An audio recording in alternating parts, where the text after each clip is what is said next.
You're listening to Season 9 of Mobile Suit Breakdown, a weekly podcast covering the entirety of sci-fi mega franchise Mobile Suit Gundam, researching its influences, examining its themes, and discussing how each piece of the Gundam canon fits within the changing context in Japan and the world, from 1979 to today.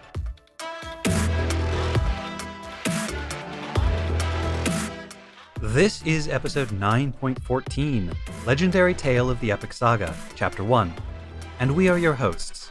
I'm Tom, a longtime dark spirit, reanimated by a sorcerer, and motivated by my resentment toward the Gundam clan. And I'm Mia, and I know we aren't quite there yet, but I am so excited to be starting a longer series soon. It will be much easier to stay in any kind of work rhythm. Mobile Suit Breakdown is made possible by 714 paying subscribers. Thank you all for keeping us Genki, and special thanks to our newest subscribers: Lufty, PG, Krusty Kamikaze, Brandon, Brooke, Kontomios, Frank P., Joseph F., Jopo Kono, and Jeremy J. You keep us Genki. Special thanks to Christopher for the tea from our wish list, and to patron Delayed on MTA for the postcard. We love to get snail mail. The day has finally come, folks. The MSB 5th anniversary pin promotion is here. This year's is coinciding with the 5th anniversary of us launching our Patreon page rather than the 5th anniversary of our first episode, but an anniversary is an anniversary, right? As a thank you to the patrons who keep MSB going and to celebrate another year of Gundam podcasting, we have a special limited edition enamel pin made, and every patron who meets the requirements at the end of the promotional period receives one. What are the requirements, you ask? Be an MSB patron, subscribed on Patreon for $10 a month or more, or the equivalent annual subscription. In previous years, patrons only needed to pledge $5 a month, but our shipping and production costs have increased and we had to raise the cutoff point. However, if you are a legacy patron at the $5 level, you will still receive a pin. Knowing whether you are a legacy patron or not is easy. If your tier is Fra Bo, pins are a go. If your tier is Fra Kobayashi, no pin for thee. Aw, you used my rhyme. I did. I came up with the first half, but I needed Tom's help with the second half. Your subscription must be active and paid as of 11:59 p.m. New York time, Sunday, January 15th, 2024. And that's it. For current patrons, please take a few minutes to be sure that your shipping address on Patreon is up to date. But wait, there is, in fact, more. Since 5 years feels like such an important milestone, we have extra goodies this year. In addition to the pin, all eligible patrons will receive an MSB lanyard, great for convention badges or work IDs, and $25 patrons will receive an MSB mini pennant. I don't know if that term is used outside the US. They are little, triangle-shaped felt flags. They look cool. We designed an MSB one. It's great. You can put your pins on it. Pictures of the pin, lanyard, and pennant are on our Patreon and will be on our socials.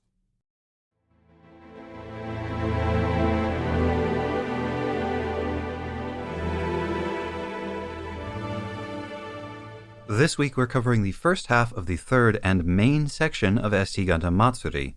This third section, SD Gundam Gaiden Seikihei Monogatari, has a runtime of 54 minutes, which works out to just about exactly the length of 2 standard TV anime episodes. It is structured accordingly, with a title card appearing in the middle of the film to announce the beginning of Part 2, and hence our decision to cover the 2 episodes separately. Seikihei Monogatari is the successor to the SD Gundam Gaiden OVA miniseries from 1990, and, like SD Command War Chronicle Gundam Force Super G-Arms Final Formula vs. Normgather, and SD Sengokuden Tenka Taiheihen, it is based on a long-running manga, serialized in Comic Bonbon magazine. The larger Night Gundam series ran from 1989 until 1998, and has been revived periodically since. Seikihei Monogatari, published in 1992, is the third arc of the series. The introductory narration at the start of the film references the events of both the first arc, previously adapted for the Gaiden OVA series, as well as the second Knights of the Round Table arc, which has not been adapted to animation. I should note that while I've focused on the SD Gundam manga as the source material, it would actually be more accurate to think of all three of these SD Gundam series, that's Musha, G-Arms, and Night Gundam, as multimedia collaborations which are primarily driven by the Cardass collectible trading cards. Each new year brings out a new set of cards, introducing new characters and changes in the world setting that would then be reflected in the manga, anime, and video game adaptations. Monogatari is usually translated as tale, so the key part of the title is the compound word sei kihei. Sei means sacred, holy, or pure, and is also used as the prefix to indicate that someone is a saint. Kihei is an unusual compound, which combines the character ki, meaning machine, power, or opportunity, with the character hei, for soldier, army, warfare, or strategy. If written in the opposite order, they become a medieval way to write the word heiki, meaning weapons, or the art of warfare. Kihei, then, can be read as machine soldier. In context, it describes the gigantic medieval mobile suits piloted by the living mobile suits of this SD world. I'm not sure whether Kihei as a term for mecha was actually invented for SD Gundam Gaiden, but I do know that it was recently adopted by the 2019 video game Jusan Kihei Boei-ken, known in English as 13 Sentinels Aegis Rim. The ki for machine and hei for soldier are both used in the term for mechanized infantry, Kikai Kahohei, and one of the words for cavalry is also pronounced Kihei, but it's written with a different character for ki. In the SD Gundam Gaiden context, Kihei may also be meant to evoke the word for a knight, Kishi. There is, as far as I'm aware, no official translation of Kihei as of this writing. The fan translation group Inca Subs elected to render it as Mecha Knight, and for simplicity's sake, we will do the same. SD Gundam Gaiden The Tale of the Holy Mecha Knight was written, directed, and storyboarded by SD Gundam mainstay Amino Tetsuro.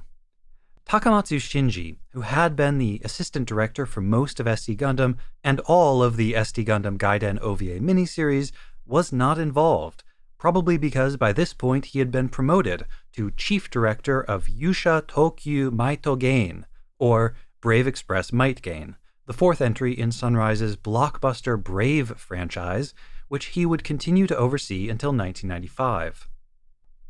Instead, Amino was assisted by Dokite Tsukasa, character designer for the Dirty Pair anime. This is Dokite's first time working on Gundam, but he has remained involved since, contributing as an animator or director for everything from Gundam Wing to the recent Kukuru's Doan's Island movie. Notably, he was the animation director for the first episode of Turn A Gundam, and he drew the ending animation for the final core. He has also worked for most of the biggest names in mecha anime, as an animator or animation director on Yasuhiko Yoshikazu's Arion, Giant Gorg, and Venus Wars, as an animator for Oshii Mamoru's Patlabor 2, and as the director of the first ending animation for Takahashi Ryosuke's Gasaraki.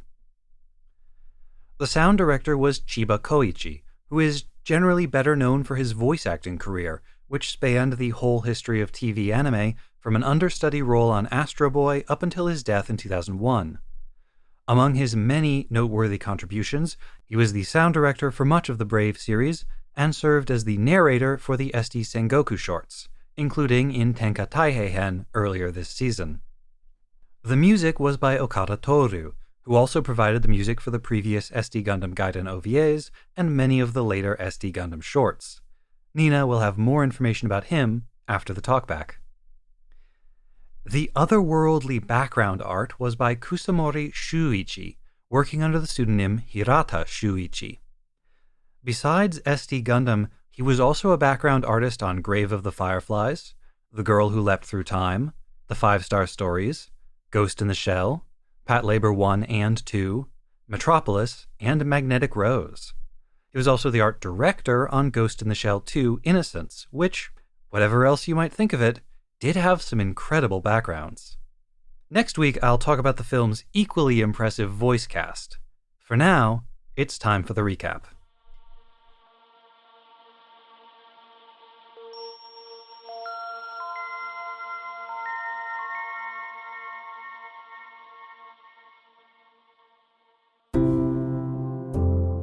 Despite the heroic sacrifice made by Knight Gundam and his companions to defeat Dark Emperor Zeon at the end of SD Gundam Gaiden, the Suda Doaka world remains trapped in an age of darkness. Wherever you turn, the forces of evil and the descendants of the Gundam clan are locked in battle. Night hangs over the small and remote kingdom of Dabad. The ground trembles, and a sound like distant thunder wakes the villagers from their beds. Two young women dart between the houses, pursued by gigantic machines taller than the rooftops. A pair of mecha knights. Their pilots, soldiers of Neo Zeon. The mecha knights rampage through the village, smashing buildings with ease. The village militia are no match for them, and Seabuk, a local boy wearing the village's sacred armor, arrives too late to do any good. One mecha knight scoops up the younger of the fleeing women, and they withdraw with their prize. The girl, overcome by fright, falls limp in the fist of the mecha knight. As she drifts in and out of consciousness, she murmurs part of an ancient mystic phrase that triggers a momentary reaction within Seabuk's holy armor. Alone, he pursues the mecha knights. The villagers report the incident to a pair of royal knights, Gundam's GP-01 and GP-02. As they wonder what could have brought Neo Zeon mecha knights all the way out to this remote village, the kidnapped woman's companion emerges from the anxious crowd and explains that she had been an aide to Bera Rona, princess of Neo Zeon. They fled their country because they disagreed with its evil ways. But Neo Zeon could not allow them to escape, for the princess knows the secret phrase to activate the holy mecha knight entombed in the nearby Valley of Kings. Alarmed, the two royal knights gather what soldiers they can muster from the village and set off for the valley at once. 01 and 02 cut their way through the guards outside the tomb, but SD Knights are no match for the Neo Zeon mecha knights. As the battle rages, Seabuk emerges, darts from the shadows to rescue Bera. In a daze, she repeats the phrase from before, this time reciting what sounds like a prophecy. An orb of golden light embraces them, and Seabuk's panoply transforms into the activation key for the Holy Mecha Knight. Knight GP-02 quickly boards it. In the darkness of the cockpit, cables latch onto his body like lampreys. Those outside can hear the knight cry out in pain as holy energy burns through his body. The machine seems to reject him.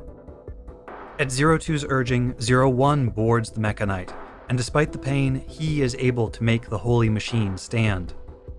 Without entirely knowing what he is doing, 01 is somehow able to summon forth a dragon of golden energy that banishes Neo Zeon's horde of monsters, damages their Mecha Knights, and forces them to withdraw in disarray, abandoning both the Holy Mecha Knight and the runaway princess.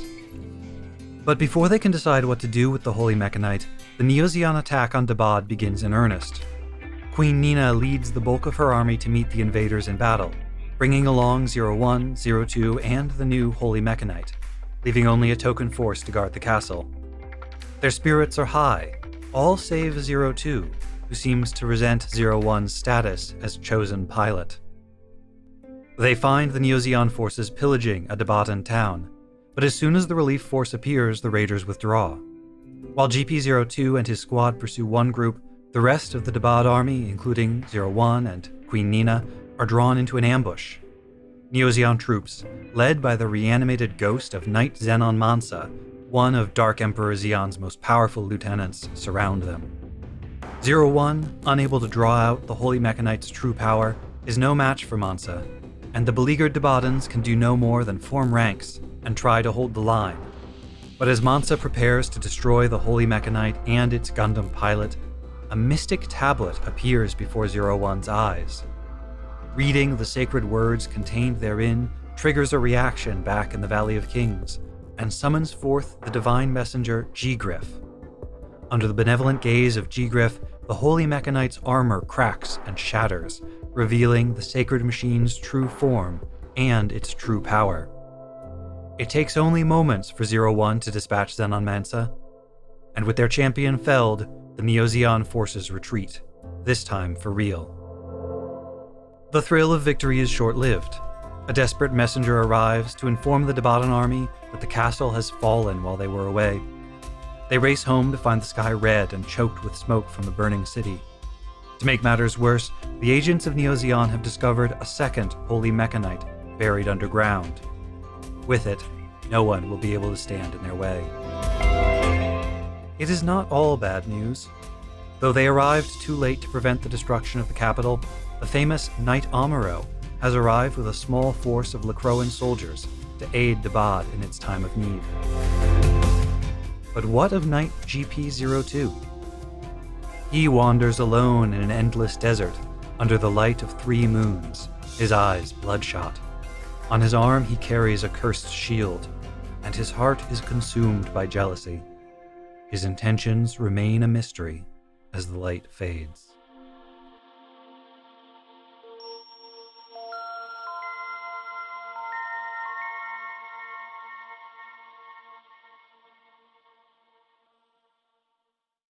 Objectivity is a lie, and objectivity in media criticism is a filthy lie, but I still feel obliged to say that there is no way I can be objective about this short, because the very concept of medieval mecha makes me go absolutely feral. This was made for me, and its actual quality is kind of irrelevant to my experience of this short. Well, then it's a good thing we have me. Truly, that is your role on this podcast, to bring some semblance of rationality and objectivity, while I'm just over here like... hooting, hollering, stamping your feet. Exactly. By objectivity, he means rain on his parade. That's usually what people mean. That's my subjective experience of your objectivity, yeah. Yeah, this SD short answering some long, closely held questions, like... what if Char were in Stardust Memory and F91? What if we just straight up combined Stardust Memory and F91, but also the mobile suits were alive and they piloted even bigger mobile suits, and also it was in a high fantasy setting? Yeah, this one uses characters and mobile suits from F91 and 0083, but not really taking any elements from the story. I mean, this is not like when, they just do like jokey recreations of scenes from the original show back in those earlier SDs. Like the only aspects of 0083 that are really preserved in this short is what appears to be a setup for the GP02 knight to turn evil and turn against all of his friends, just as the Unit 2 from 0083 was captured and turned against the other Gundam. And there's some, like, Bara Rona fleeing from her family and then being recaptured by her brother. Like, that's taken from F91 and applied here to this medieval fantasy setting, but not really any of the other aspects of those stories. My theory is that it's not really meant to, other than the fan service of, spot a face in the crowd or spot a mobile suit in the crowd and go, hey, I know who that is. I know what that is. It's not really meant to evoke those other stories. What it evokes is a kid playing with all of their toys at once. Mm-hmm.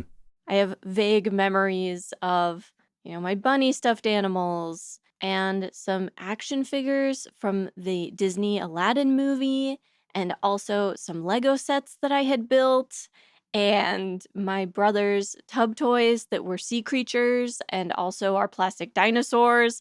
And obviously, you're playing with all, somehow you're combining all of these into one epic story. And if you're a kid and you are really into knights and dragons and fantasy stories of that kind, well, yeah, all of your mobile suit toys, or maybe the ones you got from your older brother or something, those are going to become knights and dragons and princesses and all the rest. And you may know their names because they have names from whatever series they're from, but you aren't necessarily familiar with their source material. And even if you are, it's not strictly relevant to how you play. Absolutely. You noticed towards the end of this short, there's a mobile suit that appears riding on a dinosaur. A robo-dinosaur, excuse me. Not just any dinosaur. Well, regular Mobile Suit Gundam, real Gundam, and I use that term because that's actually the term that was being used inside the Sunrise offices at this point to distinguish SD Gundam from the rest of the franchise. There are no dinosaurs in real Gundam, so I think that idea of just a kid playing with all of their toys and they've got dinosaur toys, so put the mobile suit on the dinosaurs. Because why wouldn't you? I can't imagine why you wouldn't do that. Fun note about that character, by the way, the mobile suit riding the dinosaur is not a Gundam. It is merely wearing a Gundam mask. It's a Jim. In fact, that's Jim Henson Jr. Oh. From the earlier SD Gundam Gaiden shorts. That's the little kid of the Jim family that is constantly in peril, grown up, wearing a Gundam mask, and riding on a dinosaur. And his, I guess, code name, Nom de Guerre, Nom de Knight, whatever, Nom de Chevalier, is Indie Gundam. Probably because he's wearing the Indiana Jones hat. Nice. It's not too much of a spoiler to say that in a couple of years, the Gundam franchise is going to shift its focus from the Universal Century to all of these alternate universes, to a succession of different takes on the Gundam story in completely different settings, more or less disconnected from each other. But the groundwork for that is being laid right now with all of these SD Gundam shorts, because what they are doing is establishing that Gundam is not a single storyline progressing through a single fictional universe. It's not Star Wars, it's not Star Trek. Gundam is a set of visual signifiers. Gundam is a broad set of storytelling themes that can then be expressed in all of these different worlds. That Gundam in the Sengoku era, Gundam in this medieval fantasy world, Gundam in the, Knights and Commandos Militaria thing from the Super G-Arms series. All of these are Gundam, and what unifies them is a kind of nebulous spirit of Gundamness. And with that established, it then becomes possible, even for real Gundam, to expand beyond the limits of its original conception. So while these are kind of silly and obscure and easily forgotten, and you don't have to watch them, the work that they're doing for the Gundam franchise is incredibly important, and their influence on Gundam is astronomical. A lot of things about this short really exemplify high fantasy for me, that they were really going for that high fantasy genre, high fantasy structure, not just the aesthetic signifiers, the castles and the knights, but a truly vast number of characters to keep track of, like named characters who have a significant role in the story. All of these different kingdoms spread across a pretty vast geographic area. These are the kinds of things I associate with fantasy epics. And the way all of the kingdoms are actually very small, sort of one castle town and its surrounding villages constitutes a kingdom. And it has maybe a dozen knights and a few hundred men-at-arms constituting its entire forces.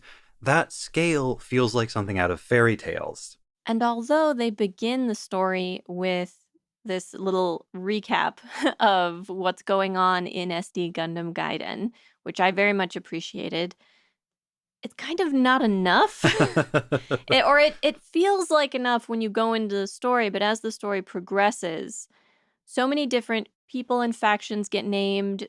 That little recap at the beginning ends up feeling a little deceptive on a second or third watch through of the short, because that recap feels like an attempt to help people who don't necessarily follow SD Gundam catch up with what's relevant to this story so that they can engage with it.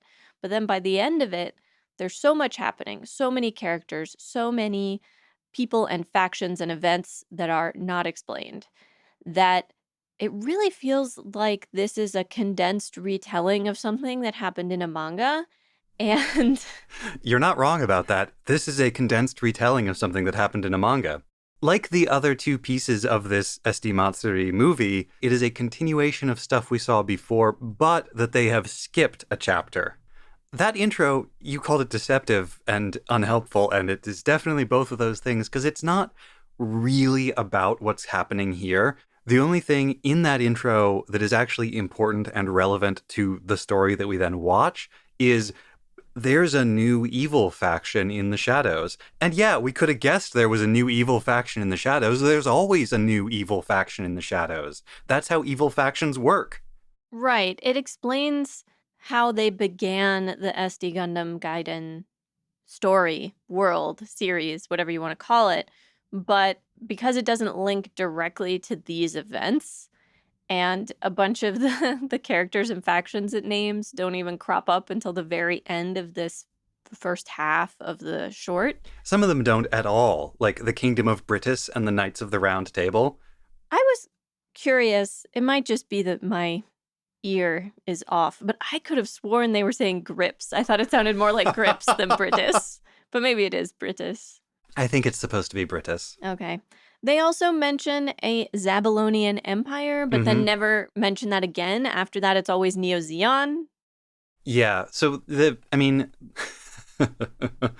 Princess Bera. I'm not going to try to explain this. I don't fully understand the relationships between the Zabylonian Empire and Neo-Zeon in this context. The previous two shorts, the Penalty Kick Oldies rock opera one and the Fourth Great Shogun Needs to Get Married one, both of those, they choose to take small little, basically standalone stories and adapt those, and you don't need a ton of context to get those. So they work, I think, a little bit better than this one, which is really trying to do quite a grand, epic story, but at such a breakneck pace that they can't really do it properly. I mean, the opening section, the rebel princess, the runaway princess, arrives in a border town. She's followed by soldiers who kidnap her while attacking the town. The local hero goes to rescue her, and they discover an ancient holy artifact, the Mecha Knight, buried in this Valley of the Kings. It rejects the first pilot and then accepts the second one. Big climactic battle. The second hero has to overcome his self-doubt in order to be able to use the Mecha Knight.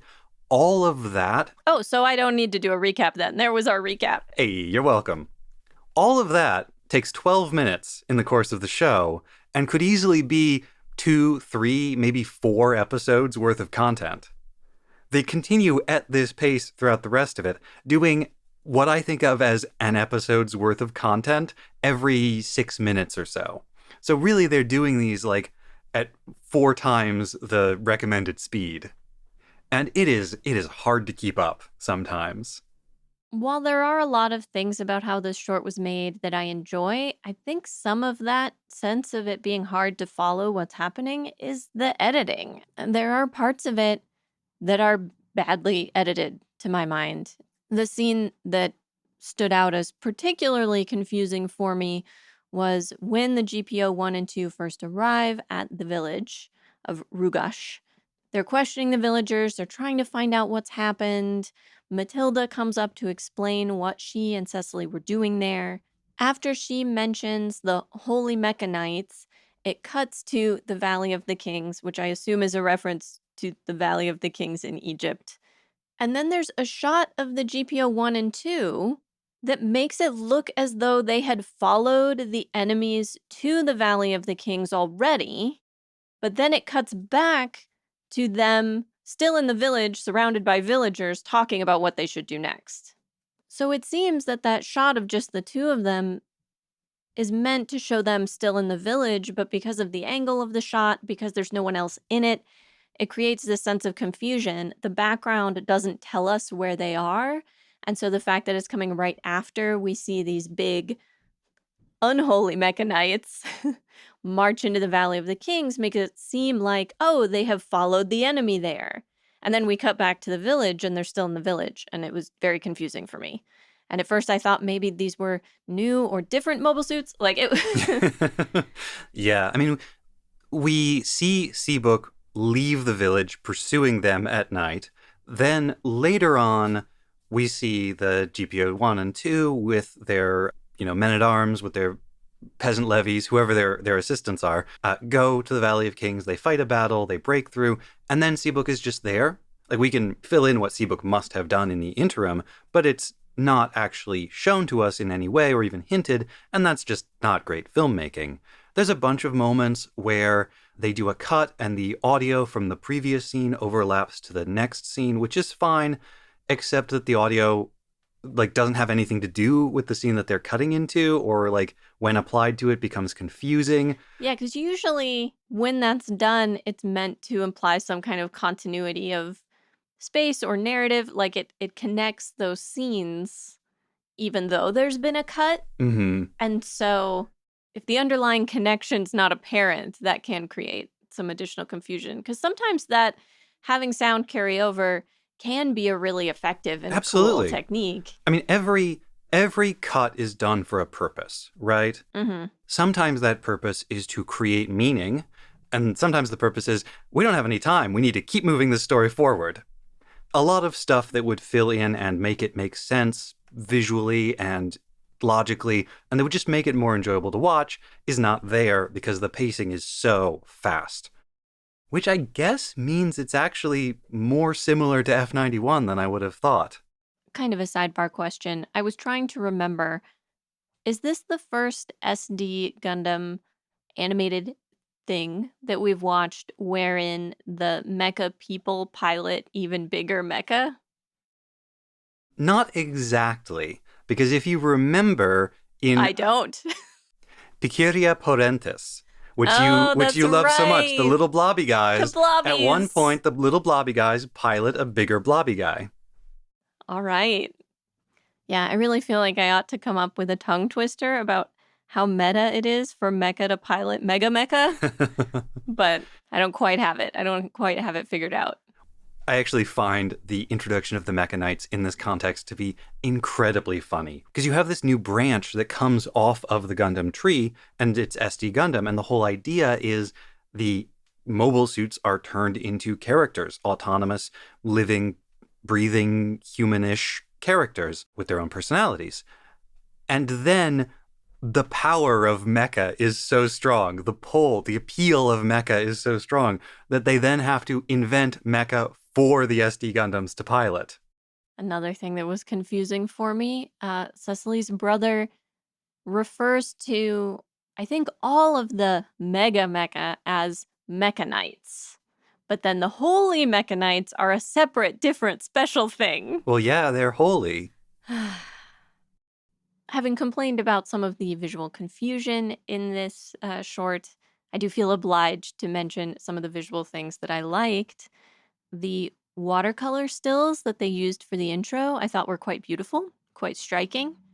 When the GPO 1 and 2 arrive in the Valley of the Kings and head into this particular cave, passage, whatever, the quote-unquote camera work wherein they are followed as they go across these sort of stone catwalks and further down, it sort of feels like the camera is rotating from above to the side to facing downwards.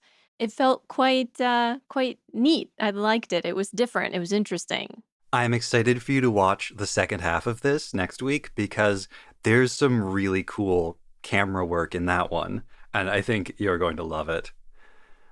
Honestly, this is there are some elements of the visual design, especially for some of the knights, that feel too complicated, but the visuals in general for this episode are really good.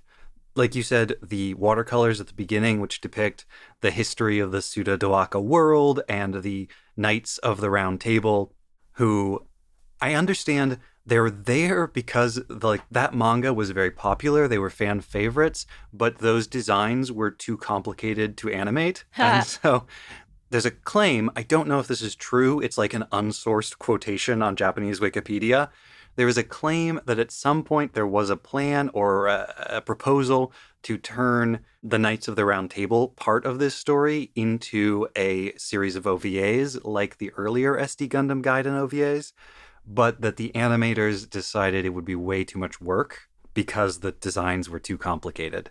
And so I suspect they're there at the beginning as fan service, so that fans of that section of the manga can be like, oh, there's my favorite guy. There's my little Blorbo.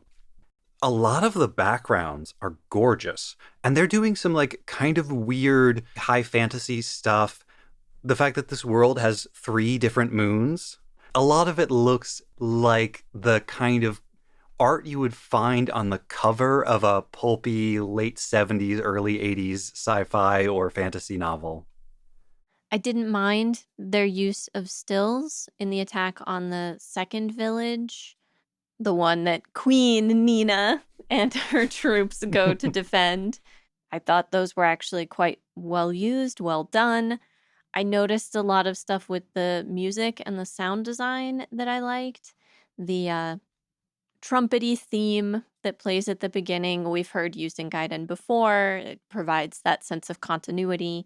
But then at the very beginning, when the first Mecha Knight shows up to attack this little village, there's like an electric guitar riff that starts playing. Yeah, and later on there's like highly synthesized rock music that I'm going to say absolutely rules, especially in context. There's also the very uplifting, yeah, hero music that comes on when the GPO-1 figures out how to like summon the shield and sword for the Holy Mecha Knight. It's a great little tune, and they've used it before. That's another one that they've used in previous SD Gundam Gaiden. So again, there's that sense of continuity in the music, but I really enjoy that little tune. I also noticed it's not super prominent throughout the short, but there are moments where they pay special attention to the noise that the little mechs, the humanish mechs, make as they move. And it sounds sort of vaguely hydraulic and vaguely metallic and heavy. And I think that's great. I think it's really cool that they made a point of making them sound different as they move. Their footfalls are different. The other noise they make is different than the human characters, which is as it should be. Mm-hmm. And I know you loved the ball dogs, and I know you especially loved the Haro pigeon that they send as a messenger. I need to get some Haropla and make a Haro pigeon, or a whole flock of Haro pigeons. Although I am glad you brought up both of those, because they tie into one of the things that I thought didn't really work in this short. Well, the tone of most of it is more serious. SD Gundam does a lot of comedy, a lot of slapstick, but there are some SD storylines that are not comedies, and this one's not.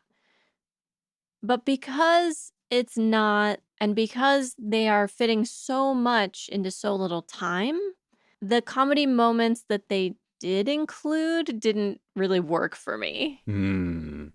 You know, Cecily and Matilda running from this Mecha Knight, and then the Mecha Knight sort of slices across a house, and we see a person studying at a desk look up like, and the cat in the attic like, and it's like, well, but she's still running and screaming, and everybody's still having their village destroyed. Like, this is not really. And then at the very end, the castle's been burnt down, but they're fighting those ninja, and somebody messes with one of their Mecha Knights, and it pops apart like a Rock'em Sock'em robot. It's like all on springs. Mm-hmm. And with a funny sound effect. And it's like, okay, that's kind of funny, but like... The tone is a little like, are we doing a funny slapstick, or is the capital of the kingdom burning to ashes in the background? It's not that they can't put humorous moments in a serious story. I feel like we've had this discussion before. It's harder to make the comedy work, especially if you're rushed for time. And I don't really feel like they pulled it off in this one. Similar moment, both in that it feels like maybe it's supposed to be a little funny and it didn't work for me. And also, it's absolutely a reference to something from one of the comics, and so falls completely flat for someone who hasn't seen the comics. But when Knight Red Warrior R shows up, and it's like, I'm sorry, I came all the way from another place you've never heard of, and appears with like a trumpet fanfare and gets the whole frame of roses around him, and both Nina and Mora gazing lovingly, eyes shining. I'm like, okay, one more character I don't know anything about. Super.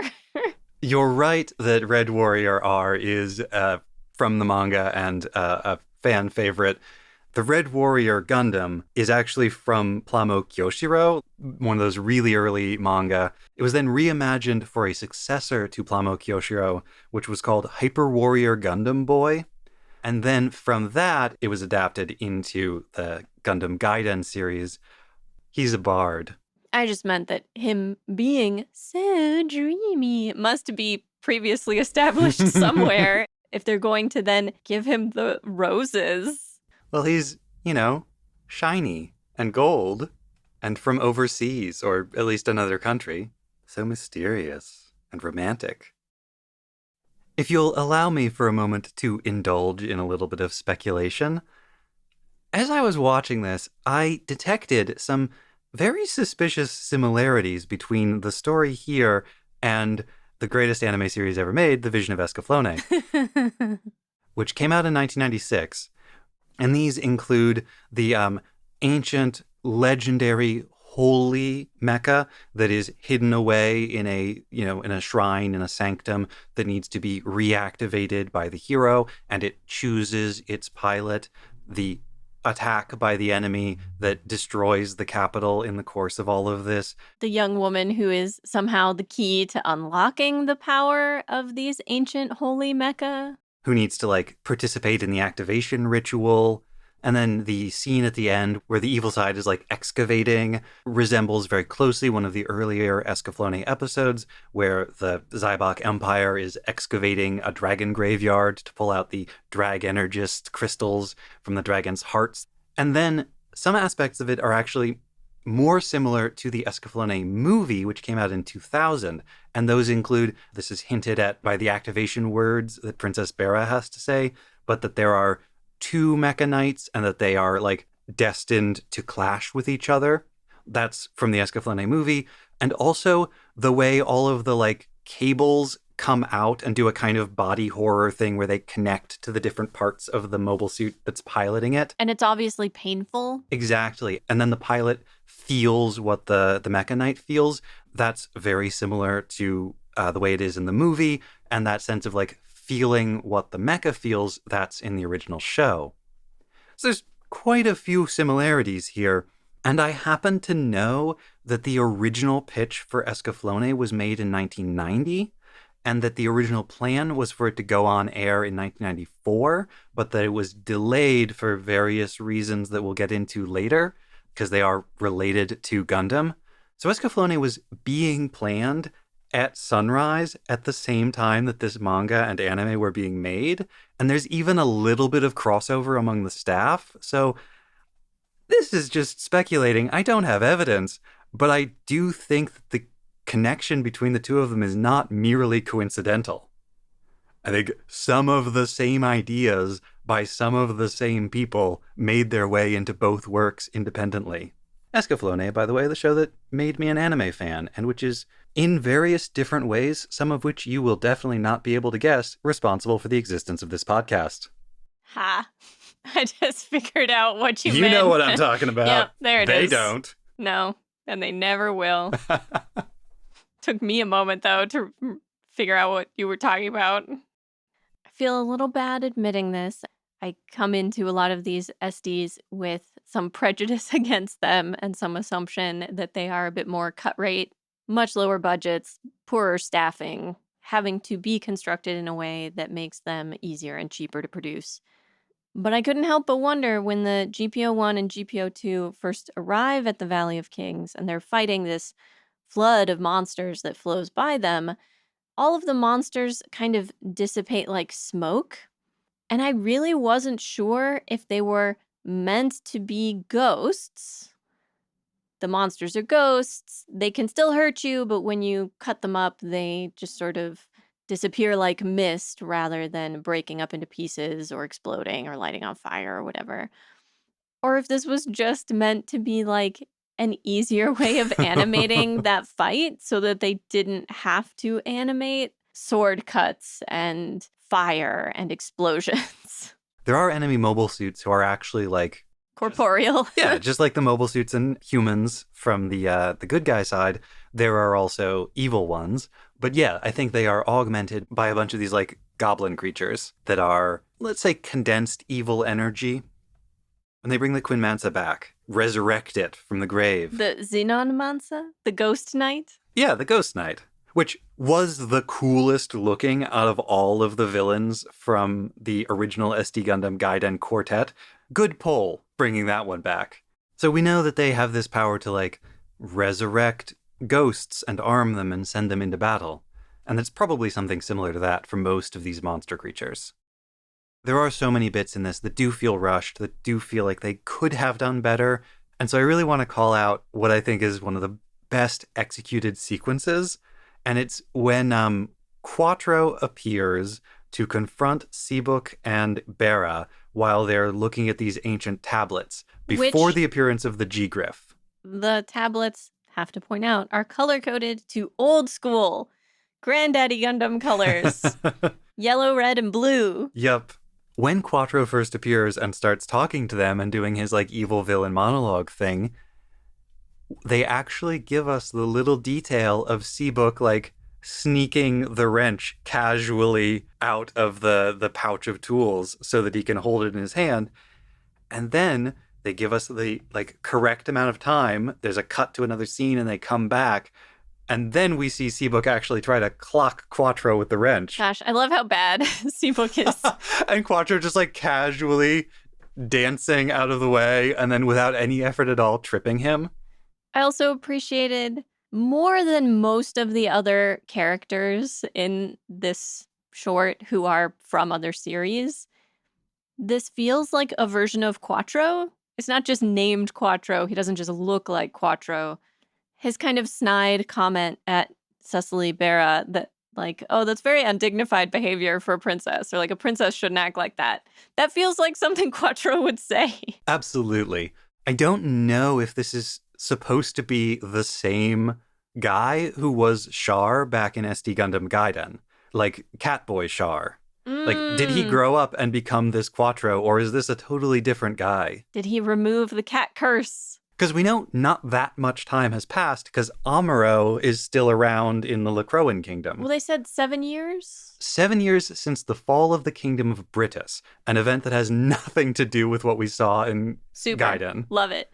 Yeah, similarly, they name-dropped several other mobile suits at other points in this short, and they're mobile suits that don't appear. Like, when Quattro first shows up at the Mechanite storage, I don't know what to call it when it's not a hangar, to pick one up, and he asks about one first, and then is told, oh no, take this one instead. So he just, like, name drops a random mobile suit for no apparent reason and then goes on. And then later, the various references to, oh, the GPO-3 is away. Oh, we should have waited for the GPO-3. Like, okay. Well, maybe it will appear next week. Maybe. Look forward to it.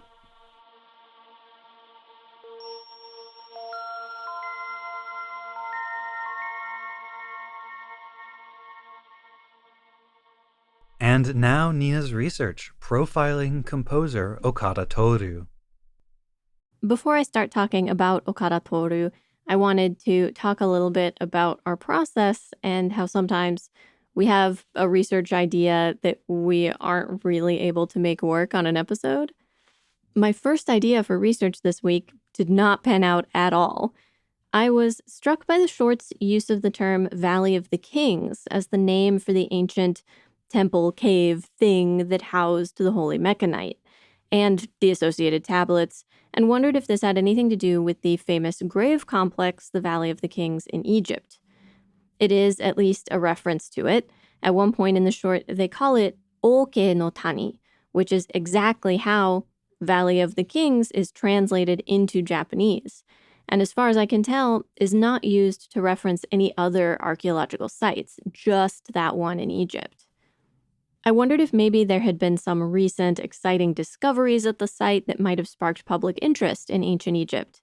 And then Tom remembered that while researching live-action tokusatsu shows for an earlier SD Gundam short, he had encountered one called Fushigi Shoujo Nairu na Totomesu, or Mysterious Nile Girl Tutmos, a Toei action comedy from the early 1990s.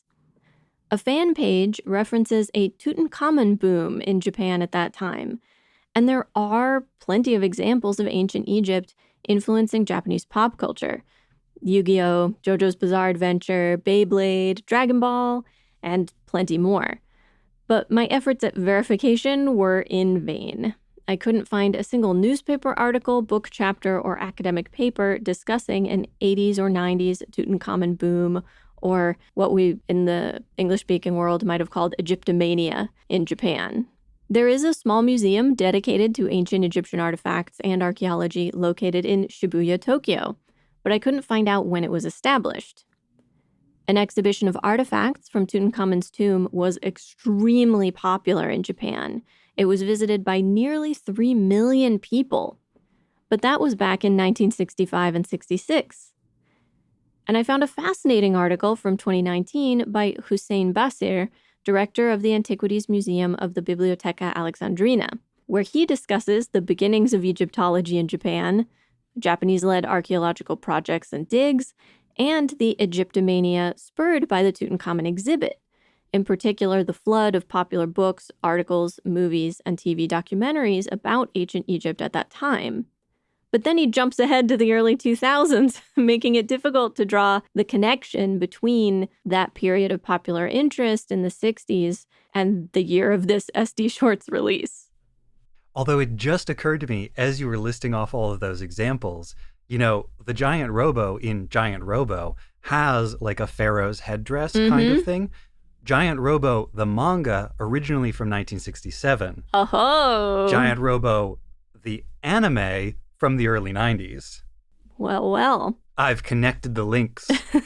It's all giant robos all the way down.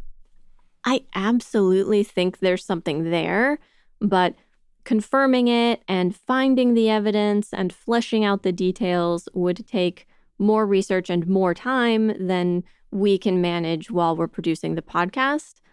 Honestly, Egyptomania in 1990s Japan, its origins and its effects on popular culture sounds like a thesis project. So, free thesis project idea for anyone who's interested. Free? We need to monetize this podcast.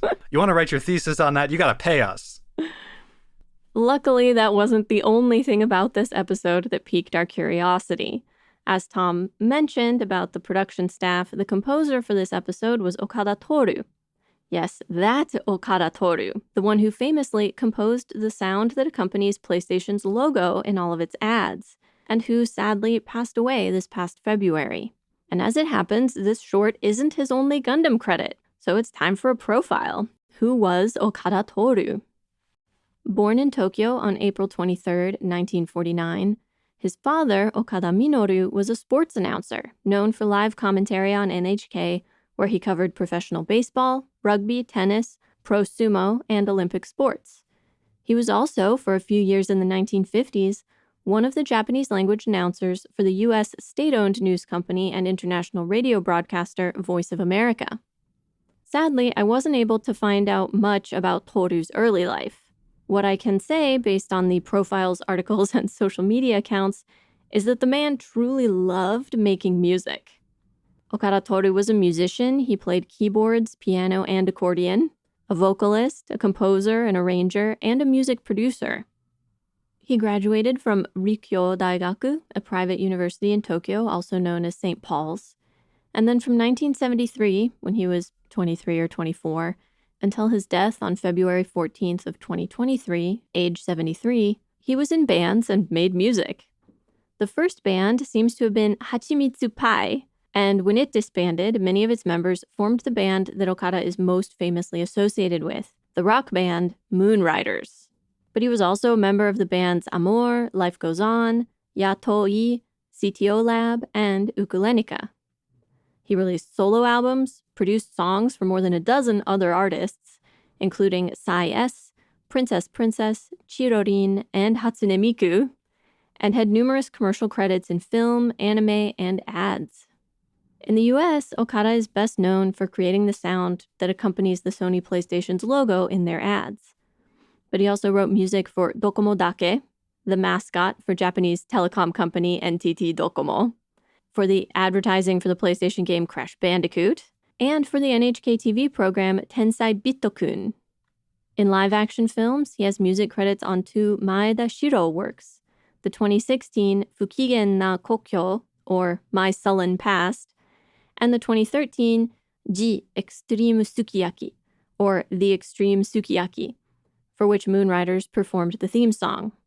In anime, his music credits include the 2006 OVA Pale Cocoon by Yoshiura Yasuhiro and Eve no Jikan, also known as Time of Eve or Are You Enjoying the Time of Eve, a Studio Rika web animation which later was recut and released to theaters in 2010.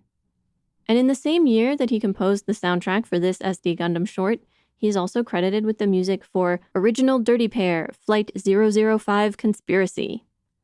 That one caused me some confusion. Nozomi has posted the full animation on YouTube, but I didn't see Okada's name in the credits, or any music credits beyond the singer for the theme song and the record company. Thankfully, JASRAC, the Japanese Society for Rights of Authors, Composers, and Publishers, a nonprofit society for music copyright collection and administration, has a searchable online database, and I was able to confirm that he's credited as the author of many songs associated with that Dirty Pair animation. Why get hung up on this particular credit? Because it's another Sunrise project. In fact, as of Thursday, December 14th, 2023, JASRAC lists Okada Toru as the author of 518 songs, and 45 of those were for Sunrise. But other than this Dirty Pair animation and some compilation albums, all of the rest of his work for Sunrise was on SD Gundam. He's credited with music for Yume no Maronsha, Uchu no Tabi, the travel agency one, Pikkirienta Poresu, the Blobbies one, and for Paparu no Akatsuki, Dawn of Papal. He's credited as the arranger for the ending theme of Mark III, and the arranger and composer for the Mark IV theme song and the Dawn of Papal theme song. I won't list every last SD Gundam song credit, but I will link to the JASRAC search results in the show notes. In bands, Okada sang only rarely, but was noted for his gravelly singing voice. Per the Japanese Wikipedia page, his bandmate, Suzuki Keiichi, was quoted to have said that Toru had to sing in a gravelly way, because if he sang normally, he sounded like an announcer.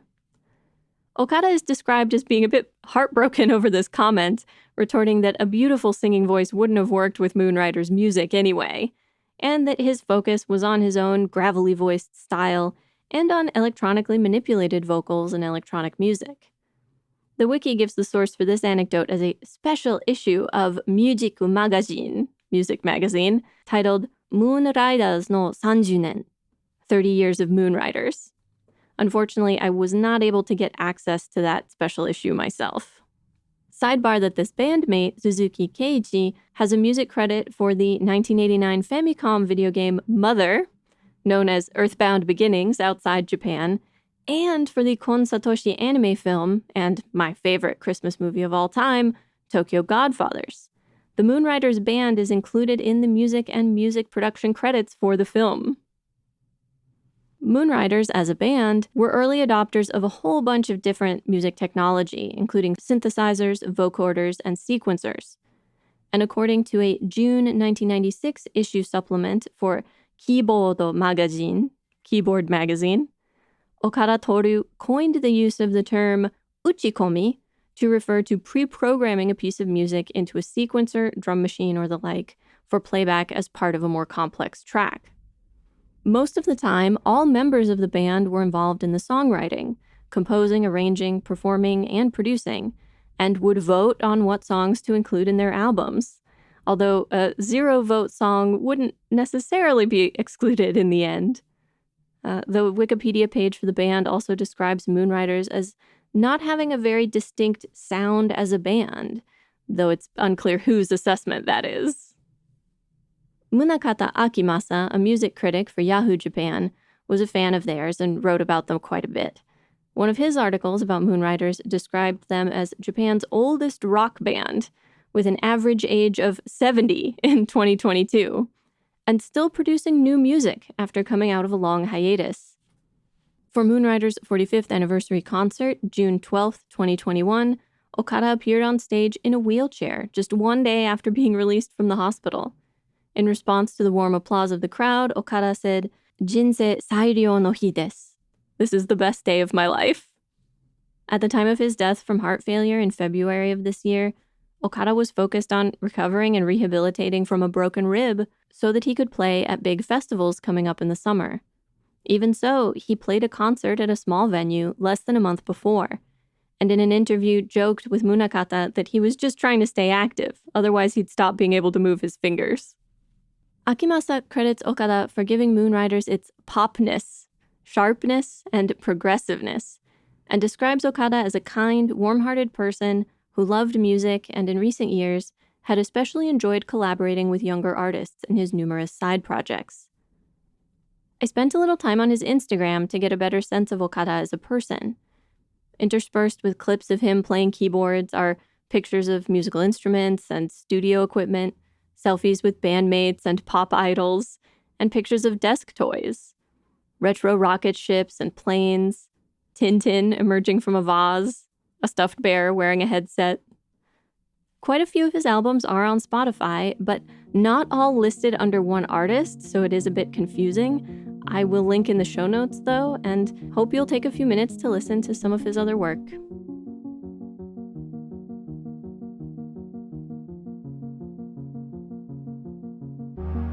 Next time on episode 9.15, Legendary Tale of the Epic Saga Chapter The Last, we'll research and discuss the second half of SD Gundam Gaiden Seikihei Monogatari and look back at SD Gundam Festival as a whole.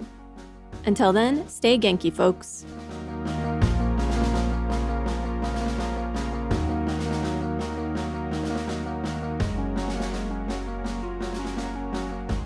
Mobile Suit Breakdown is written, recorded, and produced by us, Tom and Nina, in scenic New York City, within the ancestral and unceded land of the Lenape people, and made possible by listeners like you. The opening track is Wasp by Misha Dioxin. The closing music is Long Way Home by Spinning Ratio. The recap music was Olivia by Hyson. You can find links to the sources for our research, the music used in the episode, additional information about the Lenape people, and more in the show notes and on our website, GundamPodcast.com. You can get in touch with us on Twitter or Instagram at Gundam Podcast, or by email to hosts@GundamPodcast.com. And thank you for listening. To add one little minor Gundam connection that might be of interest to some of our listeners, early on in Hayashibara Megumi's singing career, he composed and arranged a couple of the songs that appeared on her early album, Half and Half, in 1991.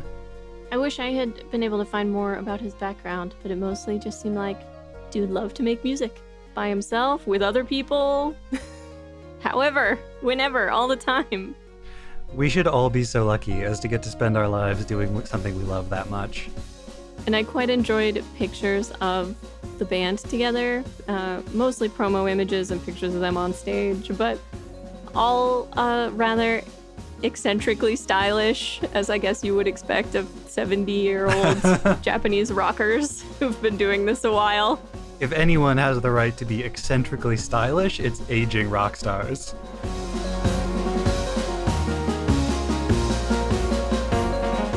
Though some of that will be more appropriate next week when we're actually finishing SD for the foreseeable future. Foreseeable future is the wrong term because I can foresee a whole lot of future. I know when we'll next be talking about SD, but it is way in the future.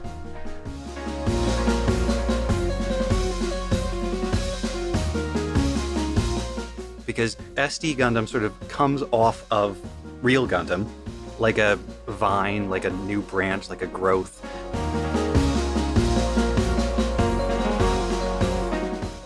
To be a young, dumb, heartbroken anime fan.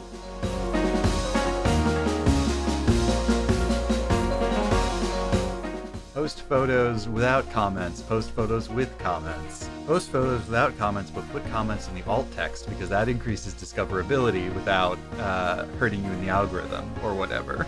It's like trying to appease one of the great old ones living beneath the sea. It's the modern Skinner box. If we do a little dance before we post the tweet, then it'll do better. If I bow eastwards and clap 3 times and then turn widdershins, the posts will be successful. I hope you know I'm recording all of this. I don't know how well the mic is picking it up. It's great, though. This is good content. Even though I'm trying not to describe what we do as content anymore. It is content, though. I know, but... I get why people object to it, but they take it too far. I know this is unusual to say this, but some people on the internet who have a valid complaint are taking it too far. Well, and the degree to which what we do is art, I can understand people arguing about that. Like, is entertainment content artistic? Right. Is art creative criticism? nonfiction, yeah, exactly. Artistic, like... There's a lot of debates about what it is. I mean, it's definitely a podcast. That's true. And it's definitely content. The reason I object to people objecting to content as a descriptor is the market forces that affect us. The way we interact with our audience, the way we interact with other artists, etc., is like the same for us, basically, as it is for a YouTuber. Mm-hmm. We work in different mediums, we work on different websites, we produce a different product, but we're both content creators. The milieu, the industry is the same. Yeah. We are self-managed, self-monetizing to the extent that, like, if you have sponsorships, you generally have to go get them. Right. We solicit patrons. We run a Patreon page. Right. We don't have corporate backing. We don't have, like, proper training. We're not part of the legacy media establishment. We are content creators. And that doesn't degrade the work that we do. It reflects our, like, socio-economic relations with the world. It's more of a description of the way the work functions and the industry. I guess it's a little like saying, when you talk about, like, blue-collar work versus white-collar work, that's an important distinction. Like, those do represent distinctly different experiences, different kinds of jobs, different kinds of environments, different kinds of companies. But they're still both workers. They're still both working class in the Marxist sense. They still are people who have to sell their labor to live. So a video creator, a movie maker who works on YouTube, and a podcaster are different, but we're still part of the content creator class. Well, or even, blanket descriptions like actor. There are tons of different types of acting a person might do, or musician. Mm-hmm. What instrument do you play? Do you play in an orchestra, a band? Do you record music? Do you, like... Right. But then if you go over to your partner's house and their parents ask, what do you do? And you say, I'm a musician, they're going to look at you the same way. Whether you're a concert pianist or a rock star. Well, depends on the parents. But yeah, there are useful sort of categories that help describe what it is you do. I think the complaint about the use of the term content is much more relevant for people who do visual art. Mm-hmm. Or musicians, or people in more classically artistic fields. Because I think it reflects that pressure to be constantly producing, or to make the act of producing in and of itself something you can share. Because you have to be constantly sharing. Right. In the new economy. And you have to be sharing not just what you actually produce, but something of yourself. You have to be able to share some, like, behind the scenes things, like conversations between you and your creative partners that are not actually part of the music or the podcast or whatever it is you make, but are kind of related to them, that you can add as, like, a bonus at the end. The point is, we are very fun to talk to. We have these conversations just like, this is a normal dinner time chat between Tom and I. Depending on who you are, probably sounds like the coolest thing or absolutely insufferable. And generally those are the two reactions we get from people, yes.